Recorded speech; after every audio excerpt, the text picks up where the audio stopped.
오늘 성경 말씀의 제목을 때를 얻든지 못 얻든지 제가 그렇게 정해봤습니다. 따라합시다. 때를 얻든지 못 얻든지 전합시다.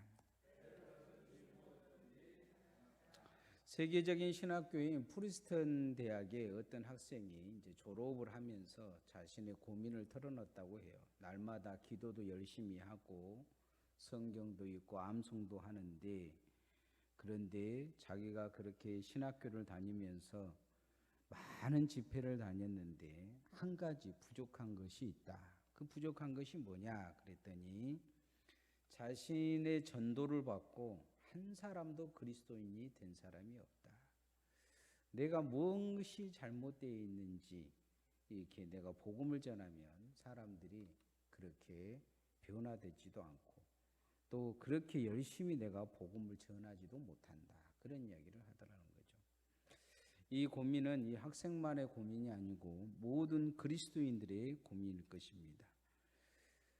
신앙생활하면서 가장 부담되는 것 중에 한 가지가 전도하는 거죠. 복음을 전하는 것입니다. 그런데 성경은 우리가 복음의 증인되라고 요구하고 있는 걸 보게 됩니다. 신앙생활의 가장 핵심은 어디 있느냐? 영혼구원에 있습니다. 복음을 전하는 이 부담이 없다면 무언가 우리의 신앙생활에 정말 가장 중요한 것을 놓치고 사는 것입니다.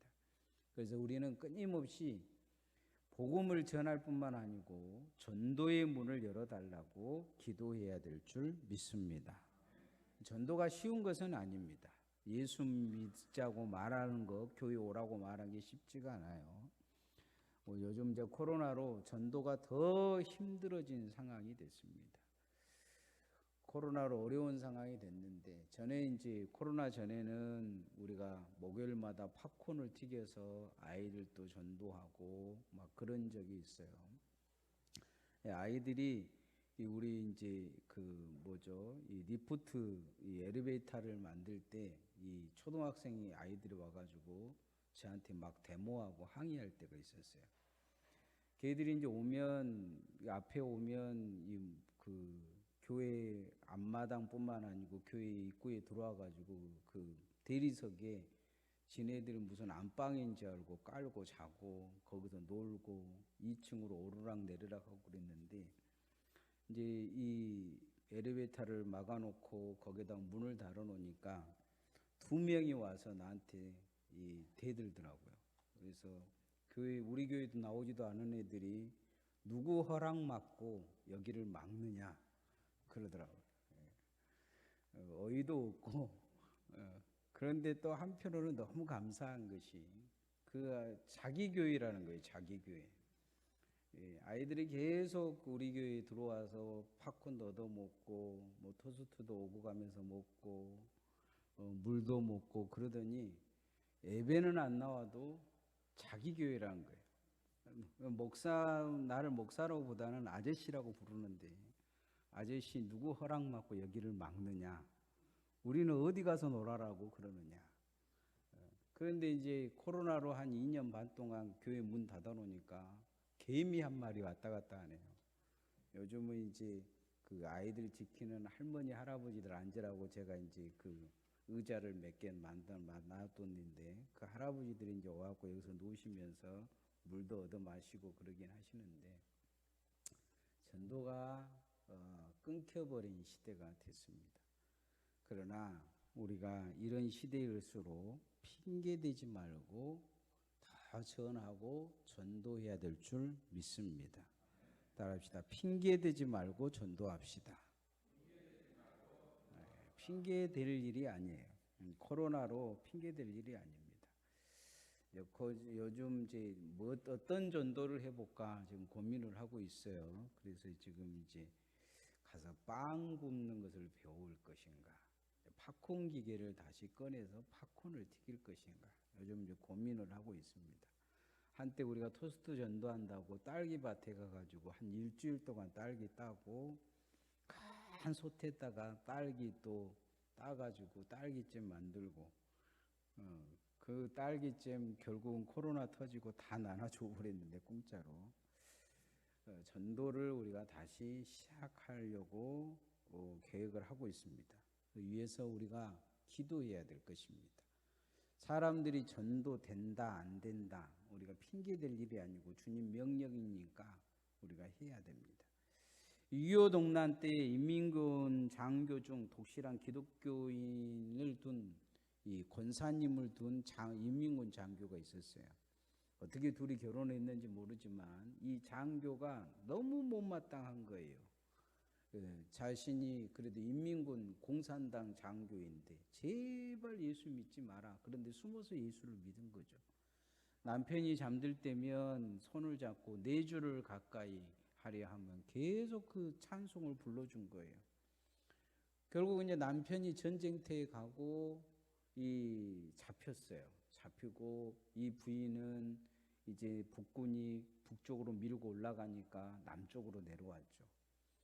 그리고는 이 남편이 이제 이 수용소에 있는데 이 미군들이 와가지고 예수 믿는 사람들, 특별히 예수 믿는 사람들은 꺼내주겠다고 이야기하면서 손들어라는 거예요. 그래서 이 장교가 손을 들었어요. 살고 싶어서. 내 부인이 예수 믿는다. 그래서 한 사람 한 사람 불러다 놓고 찬송을 불러봐라는 거죠. 그런데 다 찬송을 예수 믿는다도 못 부르는데 예수 안 믿는 이 사람이 저녁마다 부인이 4주를 가까이 하려 하면 그거 불러줬는데 그 외운 거예요. 그래서 그걸 부른 거죠. 4주를 가까이 하려 하면. 그러니까 당신 진짜 예수 믿는다 하면서 꺼내주고 밖에 나와서 기다리던 부인과 만났다는 거예요. 만약에 이 부인 권사가 남편이 공산당이다 하고 핑계대고 만약에 찬송가를 부르는 복음 전하는 것을 포기했다면 끊임없이 남편이 잠들 때 남편은 잠든 줄 알았지만 손잡고 찬송 부르면서 이 영혼을 구원해 달라고 기도했을 거 아닙니까? 이 남편은 거기에서 나온 그것이 너무 감사해서 교회를 따라다 나와서 나중에 예수님을 영접하고 온전한 그리스도인이 됐다고 합니다. 핑계대지 않고 자기 남편이 어떤 상황이 되니 핑계대지 않고 끊임없이 손잡고 기도했던 그것이 남편을 살릴 뿐만 아니고 그의 영혼을 구원시킨 것을 볼 수가 있습니다. 오늘 성경은 바울 사도가 디모데에게 때를 얻든지 못 얻든지 끊임없이 전도하는 것이 중요하다 말씀합니다. 2절 말씀 한번 같이 읽어보십시다. 시작. 너는 말씀을 전파하라. 때를 얻든지 못 얻든지 항상 힘쓰라. 범사에 오래 참음과 가르침으로 경책하며 경계하며 권하라. 때를 얻든지 못 얻든지 우리가 복음을 전해야 될 줄 믿습니다. 이제 때가 됐어요. 전도할 때가 됐습니다. 그래서 어떻게 전도할 것인가 우리가 고민을 해야 되고 또 이 복음 전하는데 함께 협력해 주시기를 소원합니다. 마음을 모아서 해준 게 중요해요. 우리가 토스트 전도할 때 교회 안에서도 그런 분들 많았어요. 그거 나눠준다고 한 사람이나 올 줄 아냐. 그런데 토스트 먹고 온 사람들 되게 많습니다. 우리 교회에 토스트 먹고 그리고 토스트 전도한 거 먹고 오신 분들 몇 명 돼요. 우리 박종원 집사님도 토스트도 먹고 오셨어요. 뭐 이렇게 아무것도 아닌 것 같지만 그게 사람들의 마음을 움직입니다. 그래서 우리가 그 토스트 전도할 때 받아 가신 분들도 있지만 욕하고 가신 분들도 되게 많아요. 창문 열고 막 욕하고 가신 분들도 있어요. 이해가 되지는 않지만 교회에 대한 감정이 안 좋아서 욕을 하고 가신 분들도 있는 걸 보게 돼요. 한 번은 제가 토스트가 남아서 시장에 가지고 갔는데 이제 아마 그날 비가 온 것 같아요. 비가 와서 이제 노가대 하신 분들이 일을 못 가신 거예요. 거기 계셔서 제가 토스트를 나눠줬더니 저한테 그런 이야기를 하시더라고요. 날구지하고 있다고. 내가 세상 사람 옛날 같았으면 맥살 잡고 두들겨 팼을 거예요. 내가 속으로 그 생각했어요. 내가 목사가 되었기에 당신이 살았지 안 그러면 오늘 맞아 죽었을 것인데. 그런데 우리가 신앙생활 하다 보면 고난이 올 수가 있어요. 고난이. 그런데 전도하다가 당하는 고난은 정말 주님께서 십자가 지시는 고난과 똑같습니다. 우리가 목숨 내어놓고 해야 될 것이 있어요. 그건 뭐냐? 전도하면서 고난 당하는 것입니다. 바울 사도의 시대에는 이 전도하면 목숨을 내놨어야 해요. 그런데 디모데에게 바울 사도는 그 죽을 각오로 복음을 전하라 이야기하고 있는 걸 보게 됩니다. 5절 말씀 한번 같이 읽읍시다. 시작. 그러나 너는 모든 일에 신중하여 고난을 받으며 전도자의 일을 하며 내 직무를 다하라. 두려워하지 말라는 거예요. 두려워하지 말라. 욕먹을 것을 두려워하지 말라 이야기하고 있어요. 우리가 세상에 이 복음을 전하는 것에 대해서 이 욕을 얻어먹을 때가 많습니다. 그것이 두려워서 그럴 때도 있어요. 그러나 우리가 이 비둘기같이 순결하고 뱀처럼 지혜롭게 복음을 잘 전해야 될 것입니다. 제가 장신대 다닐 때 이제 그 중국에서 선교사를 하고 돌아와서 바로 그 지하철을 타고 학교 이제 보고하러 가는데 이제 인천공항에서 이제 강나라까지 이 열차를 쭉 타고 지하철을 타고 가는데 전도한 분들을 많이 만났어요. 어떤 분은 이렇게 쪽지를 나눠준 분이 있고, 어떤 분은 이제 편말을 들고 예수 천국, 불신 지옥 막 외친 분들도 있고. 근데 강나로 이제 가까이 이렇게 가는데 그곳에 가까이 가는데 후배들이 나와서 전도를 하는 걸 봤어요. 후배들이. 그런데 이제 이상한 그 송가란 것이 있어요. 이제 우리로 보면 이제 의미 없는 송가를 부르는데요. 쭉 관심을 부르는 노래예요. 우리나라 말이 아니고 라틴어 말로 부르는 그 송가를 쭉 부르면 사람들이 관심을 주죠.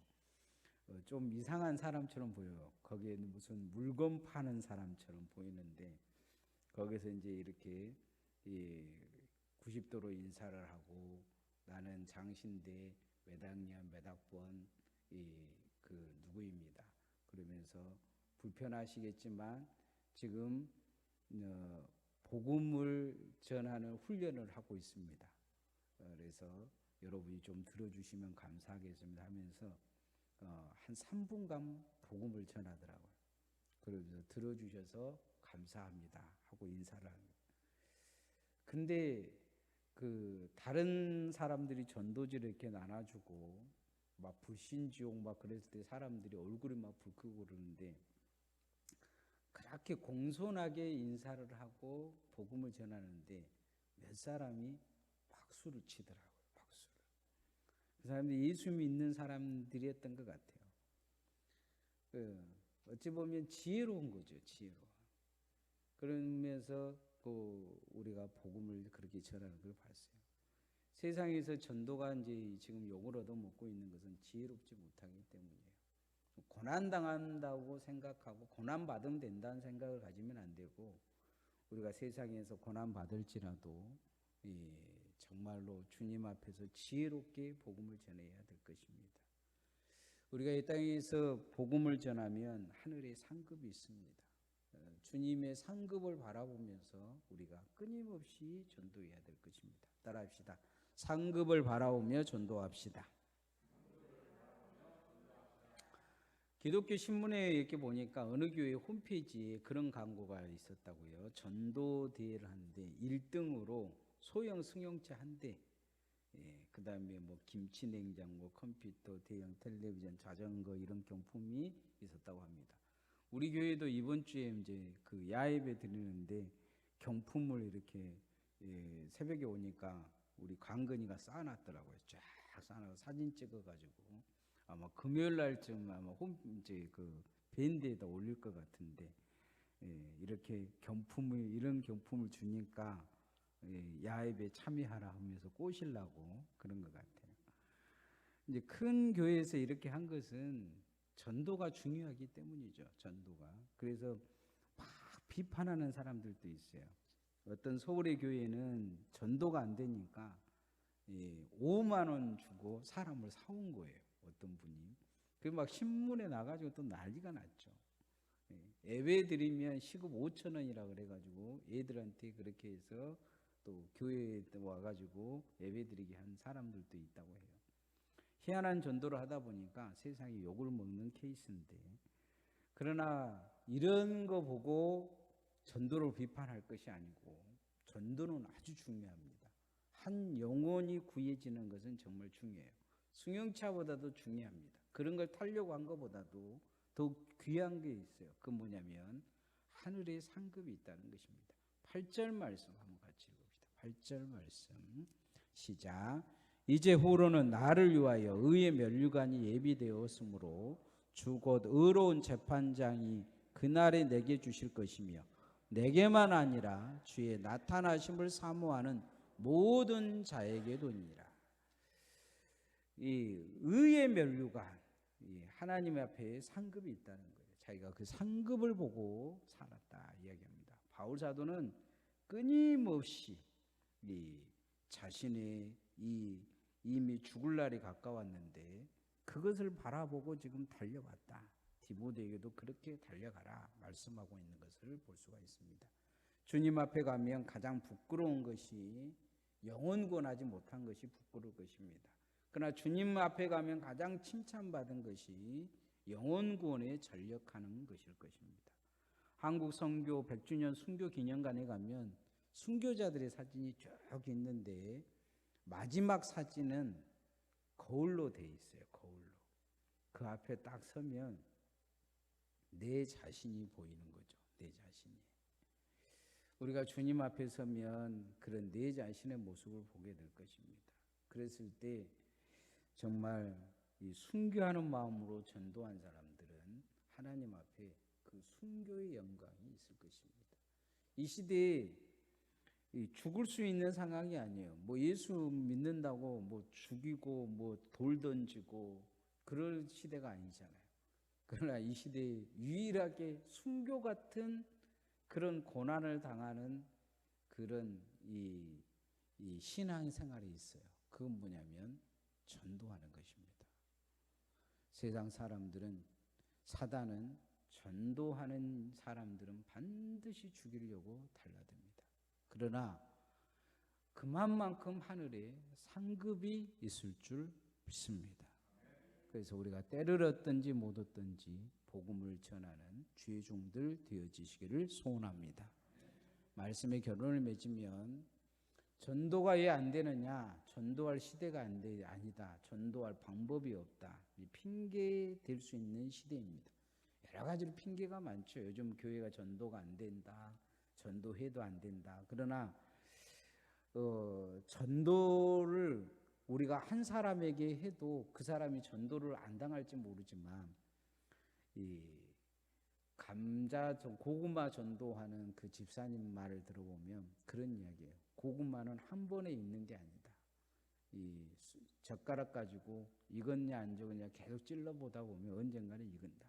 그런 것처럼 보통 한 사람이 그 사람을 전도해서 나온 경향이 없습니다. 여러 사람이 전도하고 또 그 사람이 교회 한 번 나왔다가 안 나왔다가 또 나왔다가 안 나왔다 그러다가 어느 날 그 사람이 예수 믿는 사람이 되는 거죠. 여러 사람이 합력해서 선을 이루는 것입니다. 그러나 하나님 앞에 그거는 반드시 상급이 있을 것입니다. 우리가 전도하다가 요거 얻은 것을 두려워하기보다 한 영혼이 천국에서 정말로 주님에게 칭찬받고 지옥에서 천국으로 옮겨지는 그 영광스러운 생각을 가지고 전도해야 될 것입니다. 그래서 올해 다시 우리 교회가 전도할 때 여러분도 함께 전도에 동참해 주시고 또 기도해 주시고 여러분 개인이 내가 전도의 사명이 있다는 것을 잃어버리지 말고 그 사명으로 다시 무장함을 통해 때를 얻든지 못 얻든지 영혼 구원에 힘쓰는 주의 종들 되어지기를 소원합니다. 이 시간 같이 기도하십시다.